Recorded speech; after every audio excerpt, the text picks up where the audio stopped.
A nadie debería sorprender que se hayan podido hacer algunas escuchas. Si el Estado es atacado, el Estado debe defenderse. Volen lligarte a un discurs, a una bandera, tot el que eres serás. Volen lligarte a una marca, a una idea. Volen que digues si es negro, si es blanco. He sido espiada por Pegasus siendo eurodiputada. Por lo tanto, todos los que estáis en esta sala sois también víctimas colaterales de este espionaje. Cuando los espiados éramos 65 independentistas, la respuesta del Ejecutivo fue nula. Incluso llegaron a insinuar que merecíamos ser espiados, porque claro, somos independentistas.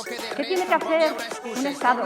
¿Qué tiene que hacer un gobierno? El gobierno español es el único y último responsable de esclarecer este escándalo. La mayor resistencia frente a las dinámicas autoritarias somos el movimiento independentista. Por eso se nos encarcela, se nos arruina económicamente y ahora se nos espía.